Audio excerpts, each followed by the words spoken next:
Attendees. Good afternoon, everyone. Welcome. As you're coming into today's webinar, I just want to let you know that I'm so thrilled that you've chosen to invest part of your afternoon with me and my friends, Mike and Bev. Otherwise, you can call them Dr. Mike Horne and Dr. Bev Kaye. I was just noticing that before we started. So as you're coming in today, I want to let you know about a few technical considerations for today's event.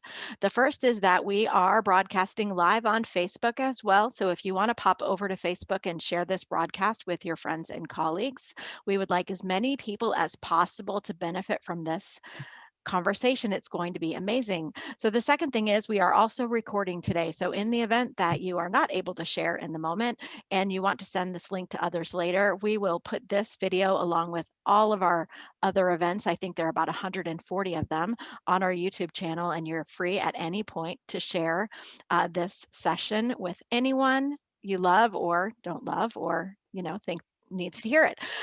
So anyhow, welcome to all of you. I do hope you'll take a moment in the chat to say hello. It's so good to see you again, Erica in North Carolina and Angie in Iowa. And if you are calling in today as part of your professional development, you're representing your organization, we'd love to know that as well so that we can give you a shout. So hi in Virginia and Toronto, Ontario. Hi, Annette. Wow, now it's all fast. So it looks like we've got folks calling in from all over. Our friendship Bell happens to be on the line. Kristen, who's a longtime watcher from Kansas City, it's good to see you. So thanks to all of you who are joining.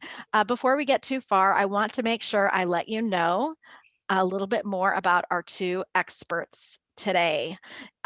Dr. Mike Horne is a people and culture leader who believes that the paths to prosperity and success are expanded for everyone when leaders design workplaces that enable people to do their best by bringing more of who they are to every situation.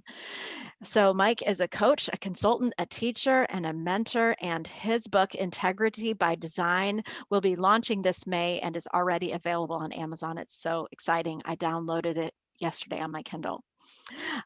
For those of you who potentially have not met her, Dr. Bev Kaye is recognized as one of the most knowledgeable professionals in career development, employee retention, and engagement. And in 2018, she received the Lifetime Achievement Award from the Association for Talent Development, ATD.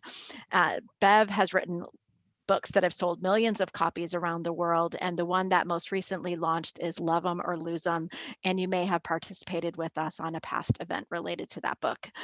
So it is so fun to bring these two topics together, the topic of employee engagement and love and how to really value our employees. And then this topic of authenticity and integrity and bringing your whole self to your work. And so we're so excited, Bev and Mike, to learn with you and see how these two topics come together. And also, now the two of you have been friends for years. Maybe you can tell us a bit about that before we dive into the content.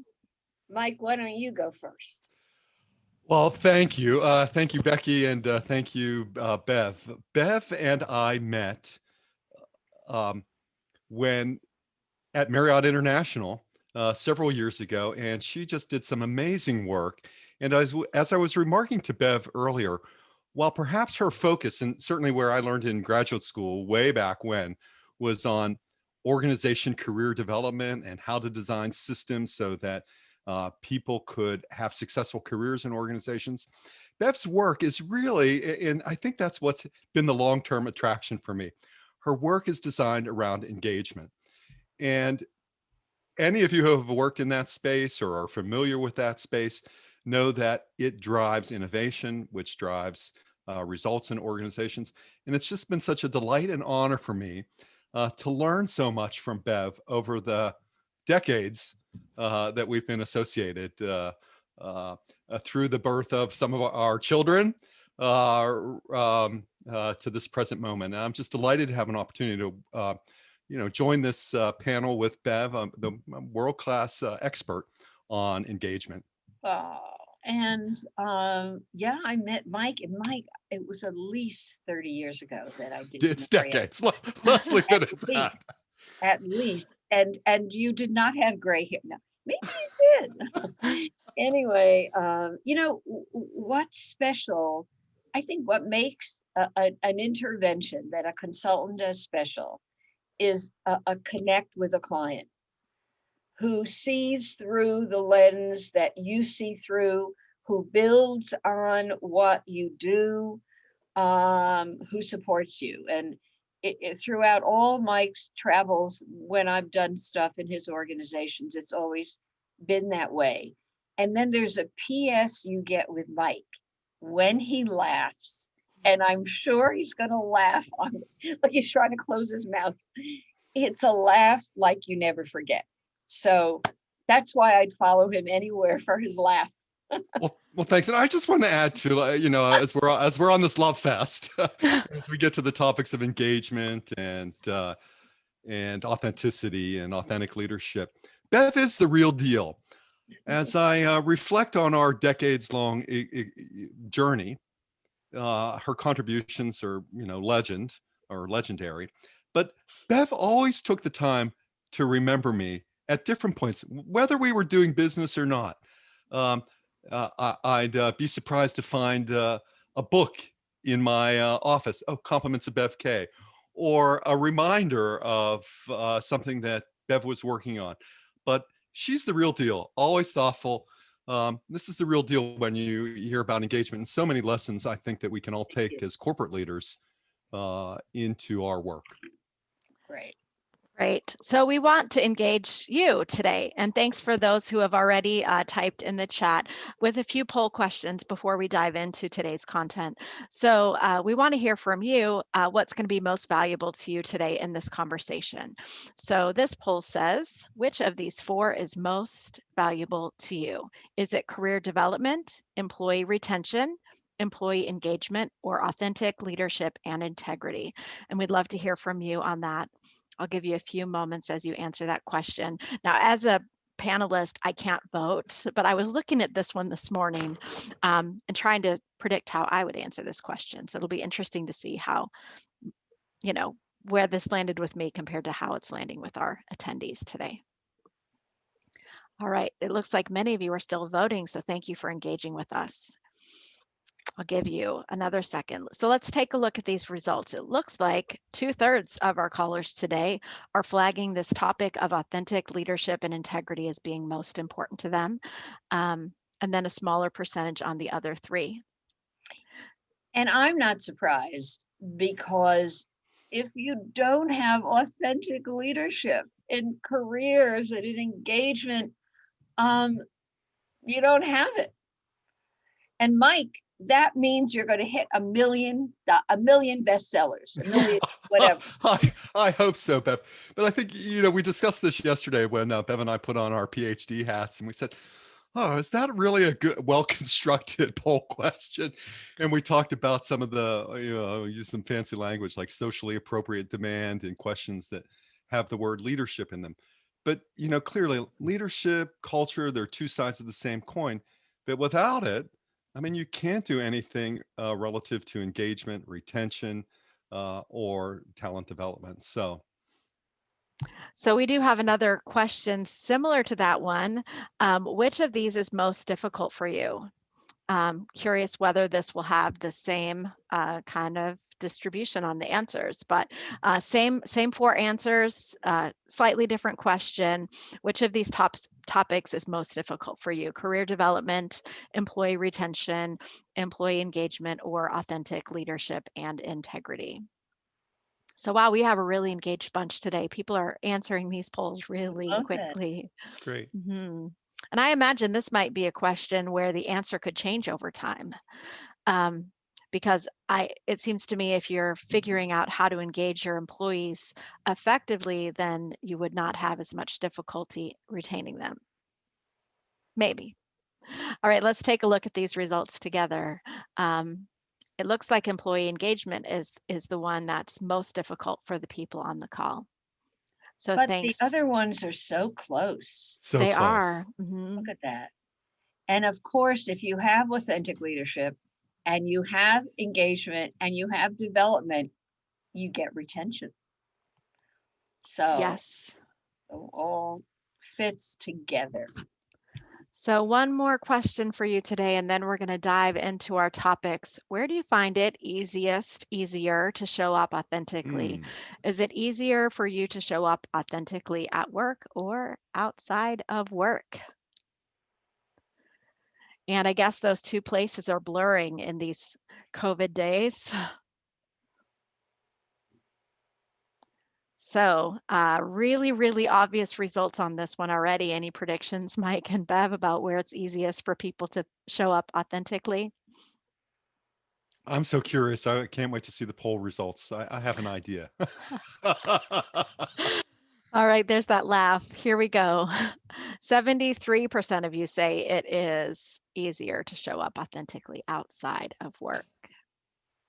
Well, Yeah. So, that poses a unique challenge for all of us, right? I mean, because if you can't be authentic at work, where we spend so much of our time and so much of our effort, then how can you work on engaging others? Right. And I think, Right. go And ahead, Beth. I would add, and if you can't show up as yourself, how does anyone grow you if it's not yourself that's there? Do you know? I mean, it's like chicken and egg. So, Yeah, and we've talked about this. I think in the past we used to think about work and life, and we used to think about how can everybody have balance. And all of us know that that's just hooey. It doesn't work, right? Sometimes work takes over. Other times, family life takes over. Personal life takes over. So what we then, begin to talk about is we talk about how do people make an effective blend. And if there's anything that for those who have been working at home during the pandemic, or those who have been sidelined from employment during the pandemic, um, we know that it's very difficult to separate work and life, that what we look for is a healthy blend. And I think that's where these topics of authentic leadership and engagement both come into play and become even more relevant in today's times when, we're not necessarily smelling each other or rubbing shoulders with each other, but we're doing it all virtually. Mike, I'd ask you a tough question. Um, are there times when being authentic, it's just not the thing to do? And you're the authenticity guru. Yeah, you have to be true to yourself. And we can talk about the differences between honesty and transparency and about situational context. But I think about integrity as the notes in the music, and authenticity is really the tempo that drives everything. Our integrity gets tested all of the time in organizations, whether you're thinking about hiring folks, and are you really hiring the best qualified candidate, when you're approving expense reports, when you're managing performance. Our integrity isn't a destination point, but it is something that we can design, that we can work for. But if I want to be an authentic leader and a person of authenticity, I got to be true not only in the moment, but I need to think about that over my entire life and how that changes over life. Integrity will always test us. Absolutely. I can't resist one more question. I'm talking to you. In the world of lying, we talk about a white lie, and it's an okay lie. Is there an okay time to be inauthentic? We can talk about this. Are there authentic jerks? Yeah. Sure, right? Probably. But for me, when I think about authenticity, and Bev, I'm curious about for you, I mean, it stems from a set of humanistic values that I think all of us who are in the business of engaging others, who are in the business of developing others and creating great places to work, it operates from a belief that the individual has inherent worth, the individual has inherent value, that we make systems better when we encourage participation and democracy, that systems are better when they're inclusive, when we make room for everyone to be at the table. So, if we take this back to white lies, I'd ask, what in the environment is causing you to do that? Is it that you don't want to harm somebody? Is it that you're protecting yourself? So I think there are questions that we can ask, and maybe those are part of the everyday tests that we get in organizations to Mhm. do our best and to bring our best. And Bev, I'm sure you've seen that Yeah. with engagement over Oh, time. sure. And one of the participants said white lying is never okay because it erodes trust. Well, isn't that what all of us want, from each other and from our organizations? We want to know that we're trusted. We want to know that we can communicate openly with others, because that builds a certain type of community that enables people to do more. True. Yeah, I love seeing this engagement in the chat. And thank you. I hope you all will continue to put your questions and comments throughout the event, and we'll do our best to incorporate as many of those as we can. So Bev, Mike wrote the book on authenticity, the book, right? I'm curious about what your experience with authenticity has been over your career. I think authenticity is central to my specialties. In career development, if I'm not authentic as an individual about what I love doing, what I hate doing, etc., then how can somebody help grow me in the right directions? And in the world of engagement, I haven't used the word authenticity, but I would think if I have a manager who's really authentic and shares himself or herself, I think I'd be more loyal. Oh, Bevan, I think that's absolutely true. We've talked a little about this in some of our combined work, is that I think about the Gallup Q12, those 12 questions that Gallup has consistently asked around engagement. And one of them that everyone laughs about is, I have a best friend at work. But if you begin to unpack that, and when you have a best friend at work, and that could be your boss, it doesn't mean that you need to have one best friend at work. But when we know that someone has our back, when someone has our interests, I mean, that creates for engagement in organizations. And I think that it's difficult to engage with someone unless you have a clear sense of who you are and that your actions match your words. It's Right. one thing to have someone in your office for a development conversation, or to be out on a shop floor giving some coaching to someone, and then run back to your office 5 minutes later and say, "Oh my gosh, why did I ever do that?" Right. Well, let's turn the tables a little. So we're hearing from Bev about her experience with authenticity and how it's been so needed as she looks at career development and employee engagement. But Bev, I know, Mike, I want to know how you feel about Bev's book. And she has this word love right in the title. How do you feel about the word love in the workplace, Mike? You're talking about having a best friend at work. What about us using that word love? Yeah, well, my first response to that is, well, which of Bev's books? And of course, we're talking about Love 'Em and Lose 'Em, which is just the best. But I do want to remind you that, Bev's work back from designing career development systems has, been so influential to generations of human resources leaders in terms of how we think about connecting people to careers.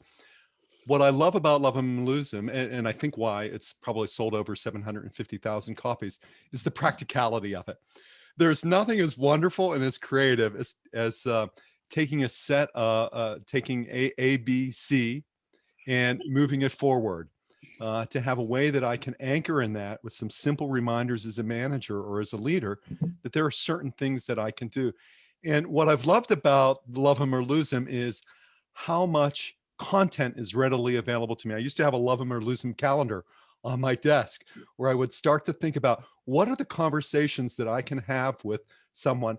And isn't that the way really of driving authenticity and engagement? Thinking about the person in front of me as someone having unique hopes and wants that I have the privilege of directing and influencing. And I wouldn't be there without some of the ideas that Bev has illustrated. That's really, really powerful. I'm going to pick up on a question in the chat and go off script for a second. Cynthia's wondering if there's a difference between self-acceptance, authenticity, and integrity. There's a tough one. You go first, Mike. Self-acceptance. I think we might have lost Mike for a second. Oh no, Mike, I'm you're here. I'm back. back. Yes, I'm Oh, back. okay, good. Momentary packet delay. Yes. So any thoughts about self-acceptance, authenticity, and integrity? Well, I'm reminded of three things. I make some references to observations that Carl Jung, the Swiss psychoanalyst, made in Integrity by Design. And one of the things that he said is that you are what you do, not what you'll say you'll do, which I think is the theme of our conversation today too, right? It's more than just the words, it's what you do. But that was one of Jung's observations, that you are what you do, not what you say you'll do. And secondly, and I'll paraphrase this in some way, that the greatest gift that we have in life is to become the person we are, to truly become the person we are. And none of that happens, back to the self-acceptance theme, without Jung's third observation. And that is that we have to accept where we are in order to create change. So for me to work authentically and engage authentically with aspiring leaders who are trying to close the gap between um, what they believe they're capable of doing and what they're doing, really drives towards getting a person to accept what they're worried about. I used to think about it as, and I'm curious, Bev, how you might think about this. I used to think about it as a little bit about the elimination of suffering, that as a person moves into more authentic leadership and more genuine engagement with others, that essentially they reduce some suffering they have. But now I've come to believe that this is about a longer term happiness play for people and for leaders and organizations.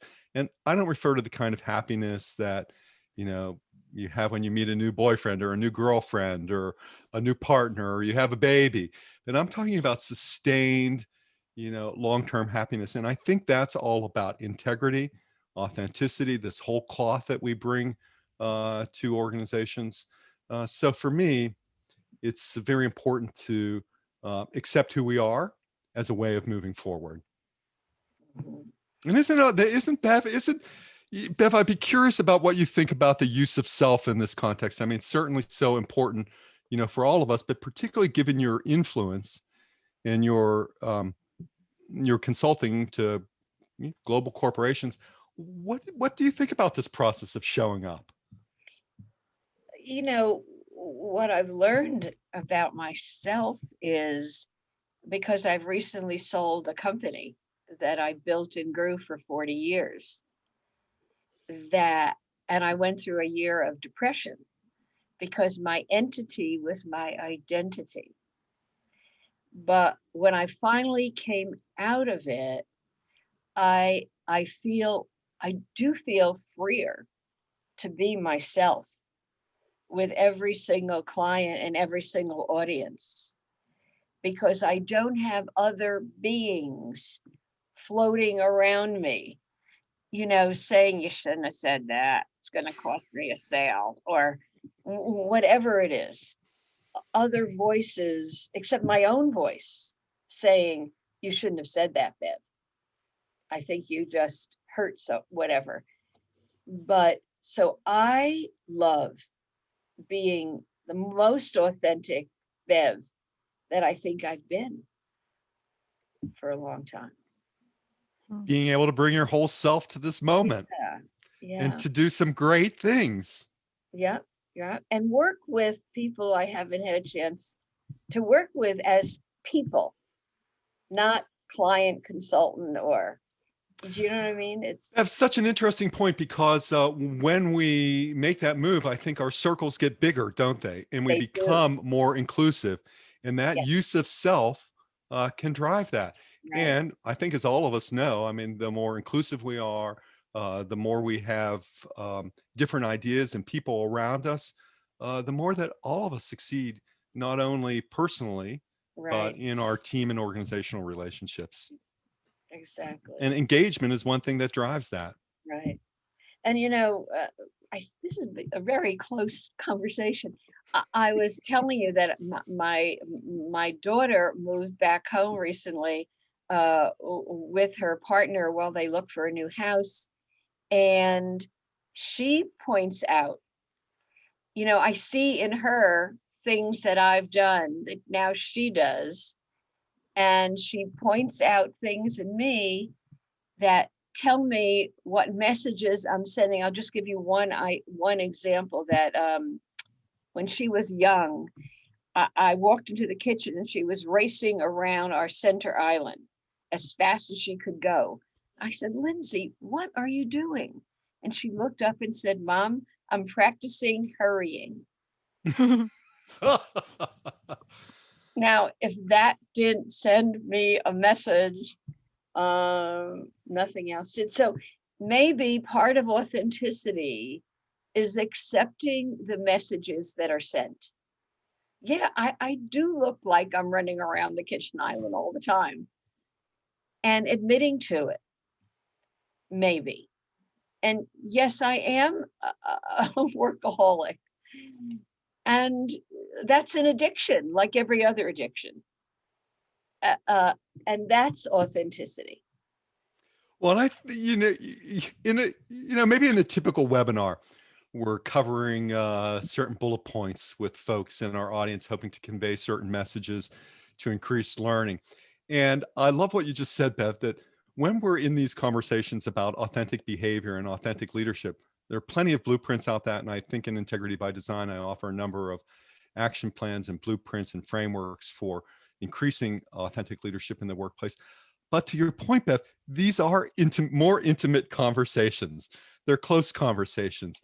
And when they are, they make us feel different.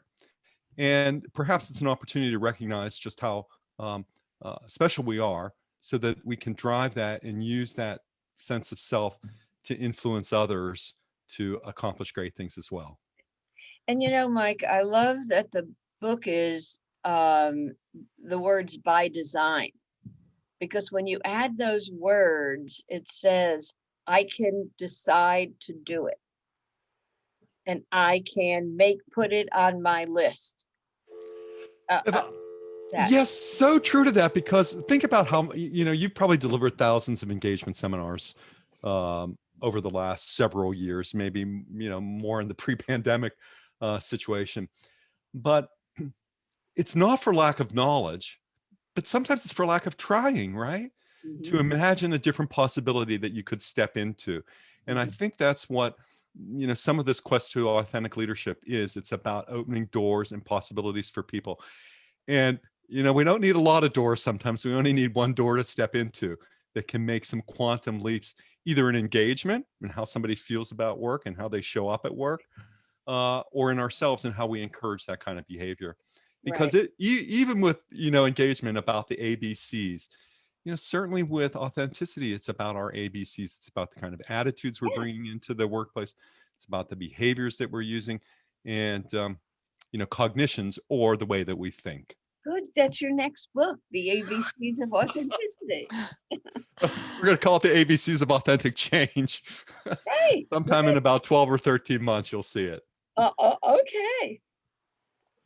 So I want to jump back to a question that showed up in the chat that I thought was a really important one, and it references some of those ideas that you had as foundational to the definition of authenticity.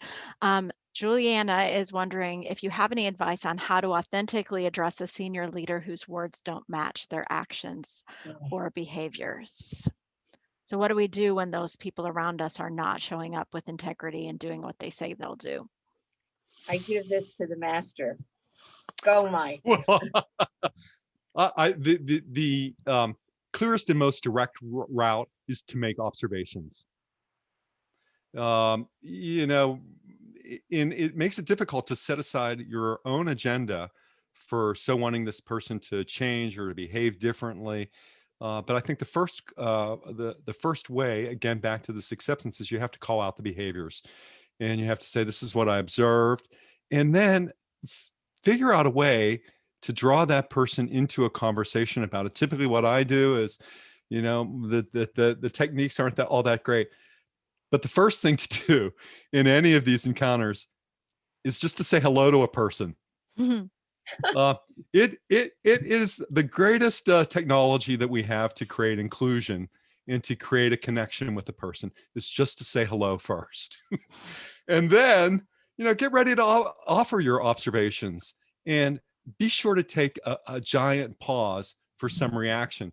And it's often not going to be in the words that the person's saying, but it's going to be in their face. It's going to be in the gestures that they make. And hopefully, by taking an opportunity to pause, you create a pathway towards um, improvement or change for that individual. I see Dave Jameson said leaders get the least honest feedback, and we tend to lose our authenticity. Oh, that was part from Dave and part from Christine. Yeah, there was a similar kind of follow-up question after I asked this one about what about being open and vulnerable to criticism? Is that an essential part of being authentic and engaging? Well, how do you learn? I've watched leaders, successful people who have maybe spent 20 years in an organization, done amazing things. And then they step into a new circumstance and they work on application. And application is so important, right? Let's see if we can repeat these successes. But the ability to be curious, to take a situation and first to try and understand it before you change it. It goes back to an old thing, and many of the folks on this call will remember these Lewinian observations. The easiest way to understand a system is to try and change it. The easiest way to understand a person is to try to change him or her. But you'll learn a lot about yourself in that as well. But it does come back to those, when you see people in periods of change, it's often, messy and chaotic and not fun to be around. But these are often periods of tremendous growth for folks. It's like everybody should have a good depression every so often. Because you'll learn so much. Everybody should be ready for a catharsis. Right. I don't know if it's that, but I think it's in our everyday actions that we have an opportunity. And to, it's in other words, it's not always what you say, and this is the theme of what we're talking about, but like Maya Angelou and others have said, it's how you make people feel.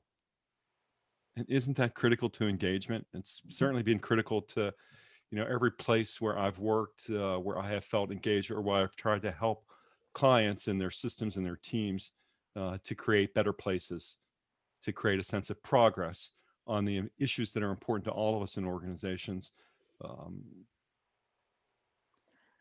That's really helpful. So, as I'm listening to you, Mike, I'm curious about how the new virtual work world that most of us are existing in influences this. So, in what way, you mentioned saying hello and how that's the first step, but in what other ways can we express warmth and care when people are working virtually? Any ideas, Bev and Mike, about that? Bev, do you want to? One thing that I will make available to anybody who wants it, it's on my website and etc., is I made a list of 26 ways to stay connected while working apart. And what I heard a lot from managers was, I don't know how to check in. I don't know what to say. Like after I say, hello, how are you doing? Then what? So using A to Z, we gave him A to Z ways to check in. And then you've got to ask, in Love 'Em, ask is one of the key. It's the first chapter and the key thing. And if I was going to give any bit of advice, I'd say ask more and come from curiosity. Real curiosity, not rote, ask her what she, but real curiosity. I think, I used to say tell my daughter that Abraham Lincoln is said to have said, I do not like this person. I must get to know him better. And I don't know whether he really said that, but it was a great thing to remember. Like, How do I get to know her better? Him So better. true, Bev. And I think the key to all effective feedback is to ask a question, Hmm. because, feedback often says more about the giver than it does about the receiver. And if we really, you want to learn about a person and we want to engage in this active helping, like our colleague Ed Shine talks about, boy, I'd sure want to start off with a question. Right. Right. Ask. And it's at the beginning of the alphabet, easy to remember as well. Right. Well, and Chip Bell has an interesting observation that asking is a treasure hunt, not a confirmation of what you think. So you really do have to ask with that desire to know and not ask because you know the answer. Well, and And Chip is certainly an expert in that area about customer passion and how to create, exactly. raving. It's just amazing. Right. And Mike and I love Chip. We love Chip. Well, so Wade is calling me out a little in a kind way and asking why I use the words existing in this remote workplace. Chip says he loves you guys too. I hope he loves me. I love Chip. Um, and that's interesting, Wade. I think the reason I say existing is for some of us, it feels that way a bit, I loved working in the office with my team in person. So when I say existing, I think I mean that it's not optimal to be working remotely for some of us. But it's interesting that you picked up on that nuance. So if working remotely or working virtually or working solo feels like just existing, this idea of finding ways to connect and bring warmth when we're working remotely is even more critical. Maybe there are some of you out there who are working remotely who would say it's thriving. So yeah, that was an interesting observation, Wade. I hope what I shared was helpful. And even if you haven't done all that great of a job, but there's always an opportunity ahead, right? To do something, particularly as people return to physical work environments, as more people return to physical work environments in the coming months, and certainly I think by July, maybe create some rituals or some practices around getting people into reentry as a way of increasing the effectiveness and the interaction that colleagues have with one another. Right. So it's never too late to start. So as you're thinking about having more people on campuses where you work and offices where you work, think about what you can do in order to um, flip the switch, change the page. The world is different. And as I listen to us, I'm thinking, talking too much motherhood and apple pie, but maybe it is motherhood and apple pie that we have to keep remembering. I remember early in my saga with Lovem, I was introduced by a senior guy to like 100 of his direct reports.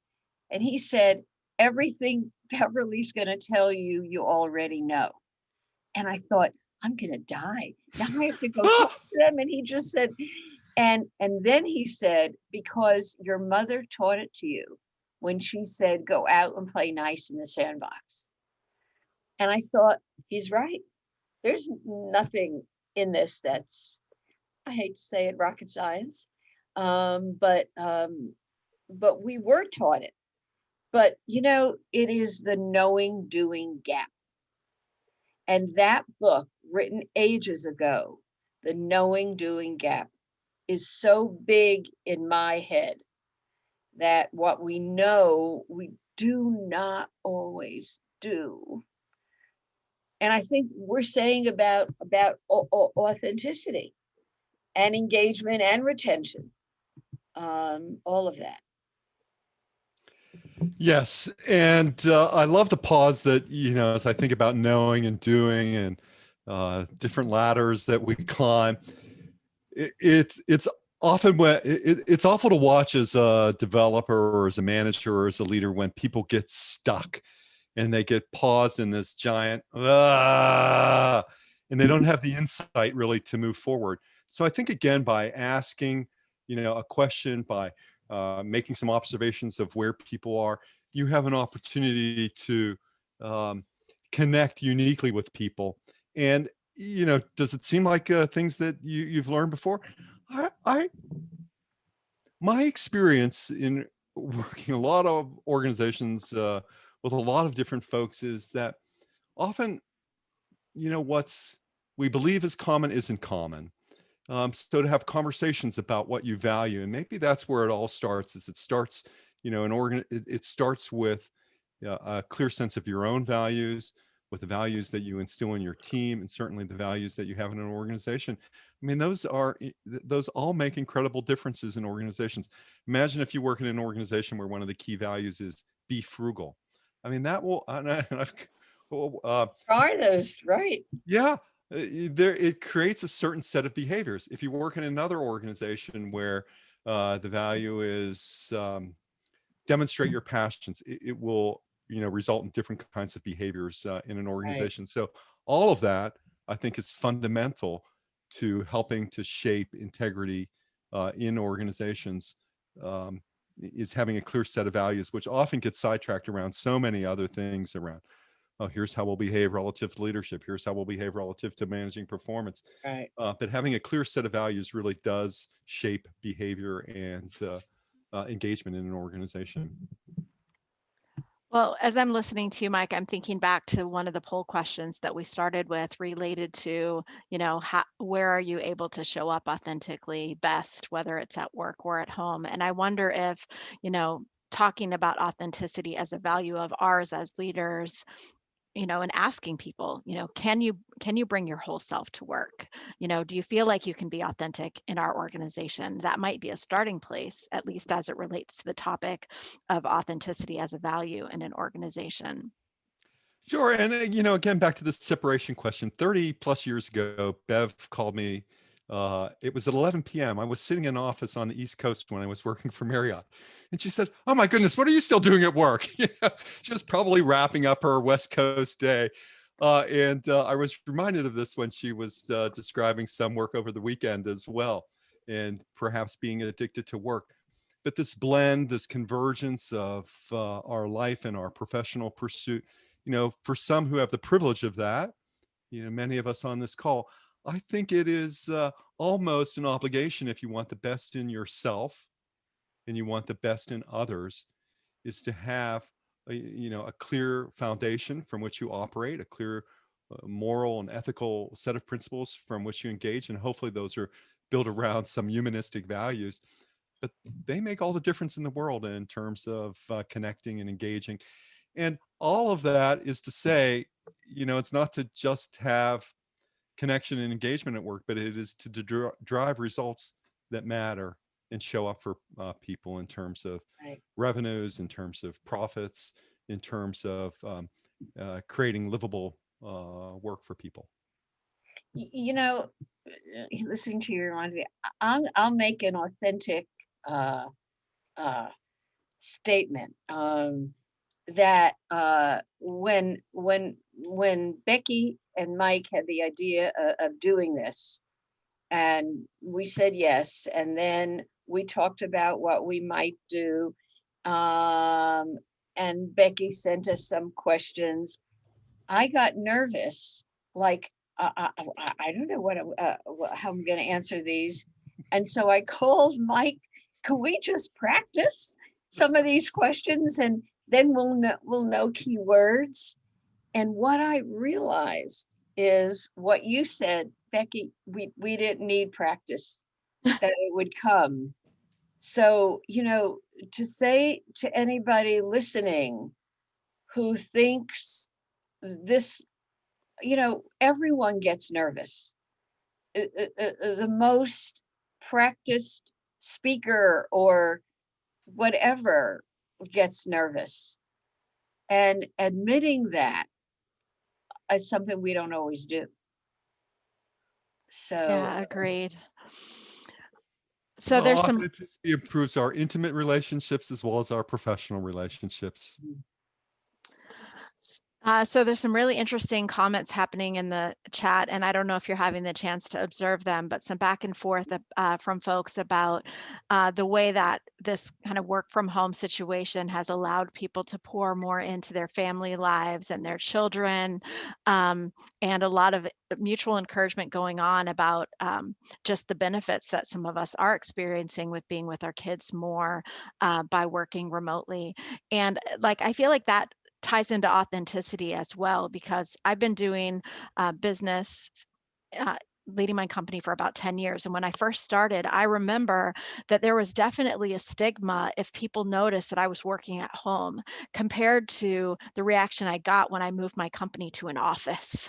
And then suddenly, when you have an office, it's more legitimate. And now I think we've swung to this whole different place where it's perfectly okay that Kelly, my colleague, who's the chat host, will have her baby on the screen. And nothing makes me happier than allowing for a workplace in which it's okay to have your baby with you on a Zoom call. So those of you who are out there talking about that back and forth, like I'm with you on that. And I do love the way that this kind of pandemic situation has opened up the possibilities of people bringing more of themselves to work. Sometimes I think, what if COVID was sent our way on purpose to change the way we live and the way we work? Because we've all learned from it. I don't know. It just makes me wonder. I think when we're involved in these conversations around authentic leadership, and we are engaged in conversations about ourselves. They're intimate conversations. They can be awkward conversations. But the results that you can drive, for those of you who have worked for authentic leaders, people who value you, who engage you, people who take an interest in you. I think Marshall Goldsmith said it well. There are two things to all of this work. And Bev, I'm curious about how you would react to this. One is the first thing is you've got to care. And the second thing is you've got to do the work. Those are two, ways of describing the two thoughts, I think, that really pave a nice runway for this is show that you care and then do the work. Right. And then do it again tomorrow. And do the it next again day. tomorrow, right? And don't rest on your laurels. Some get very taken with their own ego. Oh, so important. And that's not, maybe that is authentic. If I have a big ego and I let you know how great I am. Well, I think we used to describe career development and career progression in terms of experience and credentials. Did the person have the right credentials? Do they have the right sets of experiences? And as far as I can tell, most of that has gone out the window now. Those things are still vitally important. You want to make sure people are well credentialed and that they've got the relevant experiences. But what's changed now is, we look at the ability to learn, and it's fuzzy and it's not perfect and it's not a science. But I think in key talent selections, you're really asking questions about how does this person learn? Because I think that's what propels success for people. And certainly that would be something that many authentic leaders, maybe most, would demonstrate, is this ability to engage, to connect, and to learn. Mm-hmm. And Chip's quoting Bob Dylan, if you are not busy being born, you are busy dying. We must never stop learning. With about 10 minutes left in our event, we wanted to give you an opportunity today to join the conversation with us. And if you notice at the bottom of your Zoom panel, there is a hand raise feature. If you'd like to come on camera and talk with Bev and Mike, I'd love to have you use that hand raise feature, and I can make you a panelist and bring you over to the other side, and you can talk with Bev and Mike about anything related to the topics of the day, and would love to welcome you. So please feel free to go ahead and raise your hand, and we'll bring you over. I'm curious about whether Chip would want to join, or if you want to type in the chat, I definitely can let you know. If you tell me in the chat, I can bring you over as well. So I wonder if we have any brave folks that want to join the panel today. We'll see. I had a question that we had prepared that we didn't get to, and I'll ask it while we're waiting to see if anyone wants to join us. As it relates to authenticity and caring for people, Mike, there might be an objection that someone would have of, hey, I'm not a warm and fuzzy person. That's just not who I am. I don't use the word love. I don't express caring. So how can someone who might have that objection still show love to employees in a way that's authentic to their personalities? Oh, love, warmth, affection, care, choose your verb, choose your action that demonstrates that you have an interest in another human being, and you'll be just fine. Stop the worry.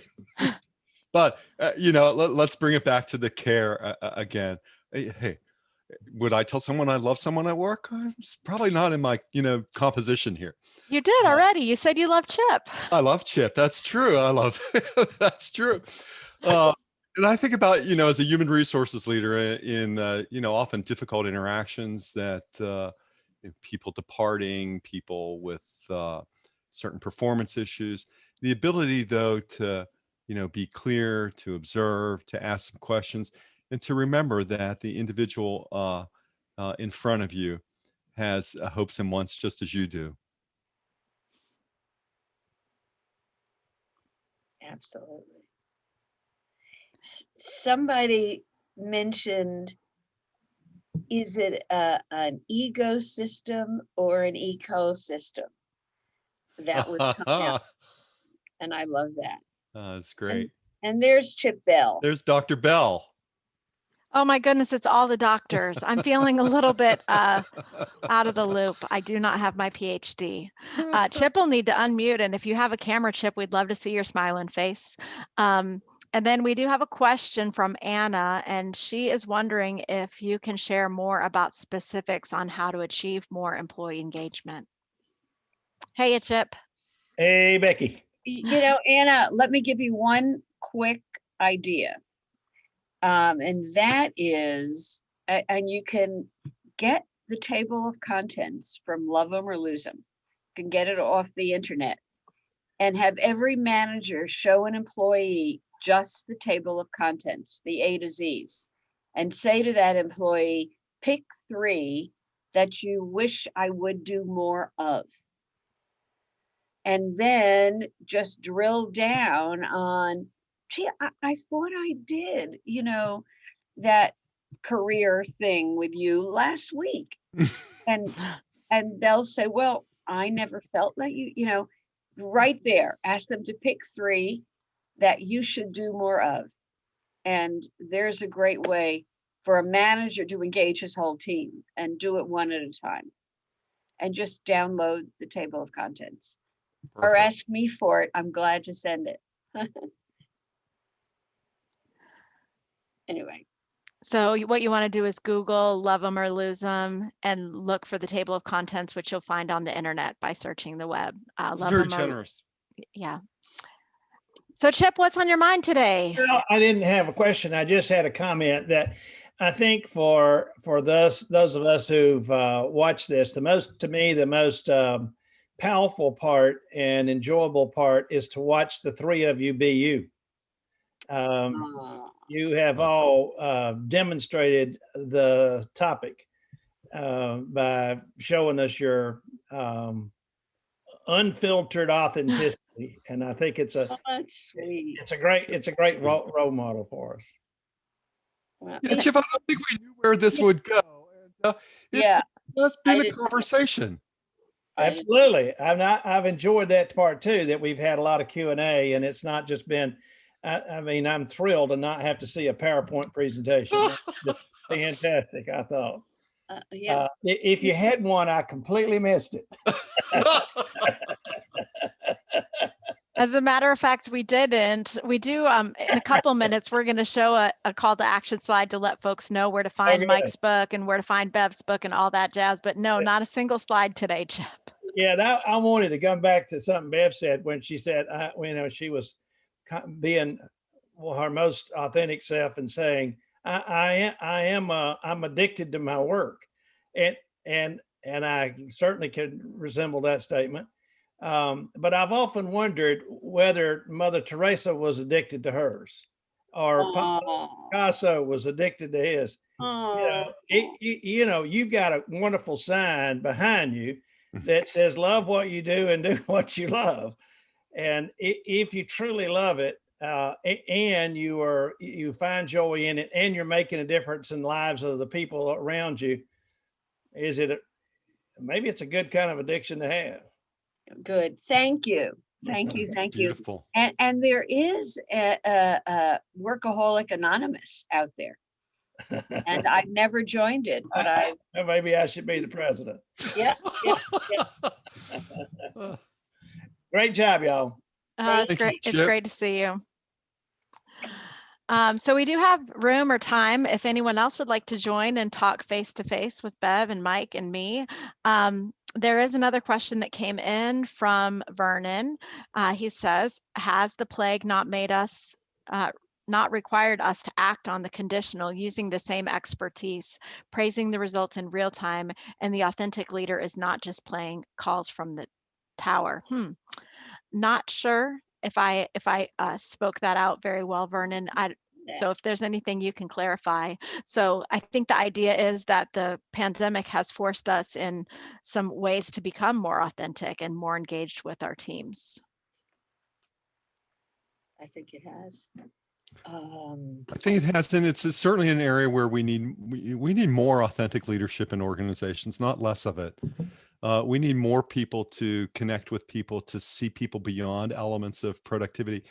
I do worry as we move into a different status, how people will begin to think about or reimagine and rethink productivity, and what kinds of new pressures will come to bear on employees and managers alike. And I think that just requires more authentic leadership, more willingness to engage with others so that you can produce results for your company.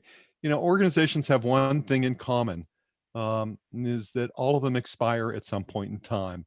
And if you want to have a long-term value to our organization, I think the catalyst for that is by developing, equipping, and laying out a blueprint for more authentic leadership expression. That's very powerful. Kelly, if we can show that one slide, we want to let you know how to find out more about Mike and about Bev. And I think we have a slide that contains both book covers. Bev's most recent release, Love 'Em or Lose 'Em. It's the 6th edition of the classic book. Like Mike said, it's sold, 750,000 copies and been translated into tons of languages. And so we would encourage you to check that out. And you can also learn more about Bev and her work at bevkaye.com. Now, Mike, his new book, Integrity by Design, is now available on Amazon. And I know because I downloaded the Kindle last night. And we have another webinar just with Mike and me coming up on May 4th. And we are going to dive into these topics of authenticity and integrity quite a bit more and share some of the key concepts from the book. We're also going to have a virtual launch party with Mike on May 11th at 7 p.m. Eastern Time. For those of you who haven't attended a virtual launch party, the idea around a virtual launch party is just to celebrate the author, celebrate the accomplishment of crossing the line with a book, and it will be a more intimate Zoom meeting, and hopefully Mike's friends and colleagues and family will show up, and we'll have a chance to hear a bit more about his journey as an author, which not so much about the topics of the book. And so we would encourage you to check out Mike's work at mike-horne.com. And we thank you so much for investing part of your afternoon with us. And we look forward to seeing you on an upcoming event. And for those of you who had questions in the chat that we didn't get to, we will be sharing the chat with both Mike and Bev, and also showing you ways to connect with them via email if you'd like to ask some of those questions to them directly. So thanks again for investing with us. Bev and Mike, thank you. Thank you, Becky. Bev, just an honor to be with you. And thanks for all the other colleagues who have participated as well. But Bev, just a delight to do this with you. Thank you. Just Ditto. a delight. Ditto. Take care. Take care. Thank you.